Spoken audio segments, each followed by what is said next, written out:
many credit agencies, just continue cutting or threaten to cut the credit rating of commercial banks and also the country's bond rating. Yeah.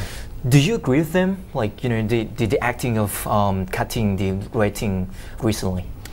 It's a really interesting question, and I think quite apart from just looking at the individual actions that they're taking, which are very interesting in themselves, I think there's also a bigger picture here, which is quite interesting, to do with the whole investment market, the whole economy, and even everything to do with human behaviour. When you play golf, if you take one shot more than you're supposed to take, they call that a bogey. And the reason for that is hundreds of years ago in Scotland, people used to imagine that they were playing against basically a made-up opponent, a bogeyman, and if they got one shot less than the bogeyman, they won the hole. So they had somebody to blame basically if they lost. And I think one of the questions about credit rating agencies is, do they just exist so that we've got somebody to blame when things go wrong? Do they actually really exist so that there's somebody there who can quantify things that really are measurable? Because that's how credit agencies really started out in life.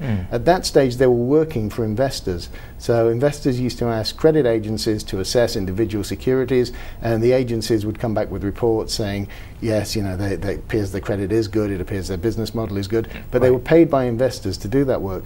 The other thing that it seems maybe we're expecting these guys to go and measure things that just aren't quantifiable at all. We're asking them to give ratings on things that you can't measure. Now, it's really a whole interesting topic. I mean, Nassim Taleb is a famous author who's written a couple of books about the way that we all want to try and create order when actually things are completely random. So there's a book called Black Swan, there's a book called Fooled by Randomness, that are very well-known investment books, and they're about this whole concept of, are we trying to create order sometimes? Are we trying to arrange things into patterns when patterns maybe, don't even exist at all? And so I think, one difficulty for rating agencies is in 2011 we don't really know what they are. We don't really know what job we're expecting them to do. They're no longer just working for investors. If investors want to get information about a particular stock or a particular bond, they don't really base it on what a credit rating agency said, and they don't have that direct relationship anymore. The credit rating agency isn't really working for them. In 2008 we became very uncomfortable with the fact that credit rating agencies had been working for the companies whose securities they were rating, all these subprime securities that they've been rating. That suddenly made us very uncomfortable about conflict of interest. So we're not really sure, what credit rating agencies do and who they do it for. If I can use another sporting story, maybe. When we saw Tim Geithner, Secretary Geithner, famously go on TV and say, it was a terrible decision for S&P to cut the US rating the US rating from AAA to AA. We were reminded actually of there were a couple of female athletes in the 1930s, Stella Walsh and Helen Stevens. And in the 1936 Olympics in Berlin, Helen Stevens, who was an American athlete, beat Stella Walsh to the gold medal. Stella Walsh and all her fans were so upset, they accused Helen Stevens of being a man. They said this was a man dressing up as a woman to run in races, and Helen Stevens had to undergo a lot of medical testing, and they found out she really was a woman. She was maybe bigger and stronger, but she actually really was a woman. There was, these allegations were unfounded. About 50 or 60 years later, when Stella Walsh died, the woman who'd accused Helen Stevens of being a man, it turned out that actually Stella Walsh all this time really was a man, and so she'd actually been making these accusations against totally unfounded accusations against Helen Stevens. And we kind of felt a little bit like that when Secretary Geithner turned around and said that it was a bad decision by S&P, because actually the reason why the US rating was downgraded was because of what his predecessor, Hank Paulson, had been doing when he was Treasury Secretary, and what the Fed under Ben Bernanke had been doing. They'd been doing this totally irresponsible monetary policy that had created so many dollars in the system. There are so many liabilities that we still don't know how far they go. So, we think there was a little bit of hypocrisy there. We thought, in English we have this phrase about the pot calling the kettle black, and it means, to try and maybe get the attention off yourself, you blame someone else. So I think there's no doubt that rating agencies did a terrible job all the way up to 2008. We know that, but I think that we have to be careful now and look at who's criticizing them and why they're criticizing them as to whether that criticism is actually valid. And to be fair, if S&P did make a bad decision in downgrading US debt, then I think that the problem with the decision is that they should have done it sooner, and maybe it should have been an even starker downgrade than it was, because it's very unclear to us that the US deserves its current credit rating. There are a whole bunch of systemic risks in the US system that mean the US, to our mind, and certainly to the mind of, say, some of the Chinese credit rating agencies and some of the independent credit rating agencies like Egan-Jones, there's a lot more risk in US sovereign debt than a AA rating would even imply. So I think we have to look at why they're giving these ratings and really what is a fair basis of criticism or not. One thing that strikes us is that when we're creating portfolios, we don't really take into account what S&P might think about a particular security, or what Fitch's or Moody's might think about a particular security. But it might affect the sentiment of the investing in particular country or something. Absolutely, I think that's what happens. It's almost as President Roosevelt said, there's nothing to fear except fear itself. And I think what actually happens here is that nobody believes the S&P ratings or the Fitch's ratings or the Moody's ratings. No competent professional managers actually really pay too much heed to those.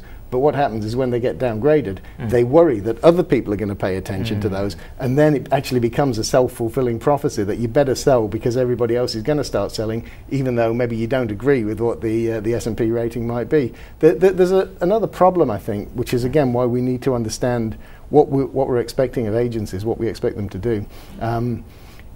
A lot of investments are mandated by reference to the quality of the assets that are inside the investment as dictated by credit rating agencies.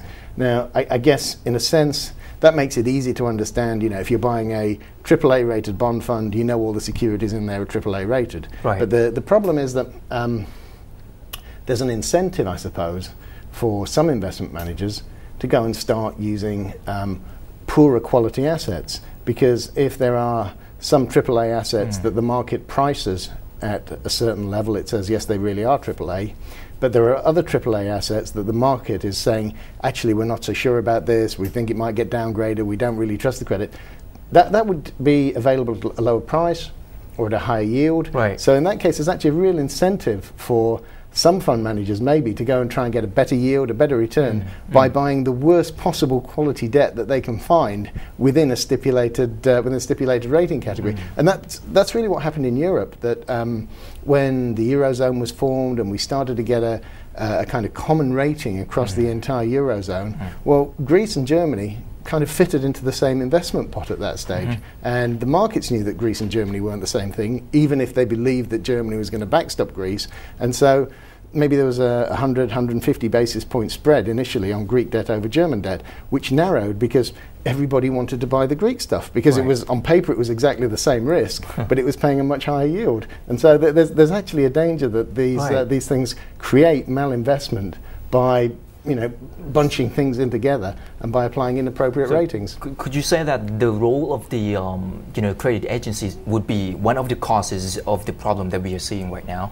I think the problem is that nobody really knows what the role should be, and therefore I think people still apply too much faith to these things. And I think that on one hand we have professional managers who just don't take these things particularly seriously and use their own research and their own ideas. On the other hand, we have parts of the market that still apply too much faith to the rating agencies. And people are saying, maybe one way you get around that is you introduce regulation. So rating agencies are now covered by Dodd-Frank, and we have this situation where the S&P leak that France was going to be downgraded is being investigated by the ECB. So we have all these situations going on, but that kind of worries us a little bit as well, because these are meant to be independent bodies that are going to be giving opinions about, say, the US government. And if they're going to be regulated by a US government body, but they're going to be giving negative opinions about the US government, again, that's almost getting into the conflict of interest area as well. So it's very difficult to see what the role should be for credit rating agencies going forwards from now. I mean, I think what we would say is largely tend to ignore them, get proper professional analysis of any security. Don't just rely on the fact it's got a particular label on it. And if the agencies are still doing anything wrong today, it's probably that they're still being too optimistic about stocks and about securities, and for too long. I mean, Lehman Brothers was AAA rated virtually till the very end. Ireland, the Irish sovereign debt was AAA rated until 2009, which was 2 years after the crisis began. So, there's a real concern that if they are still doing anything wrong, maybe they're still being too lax.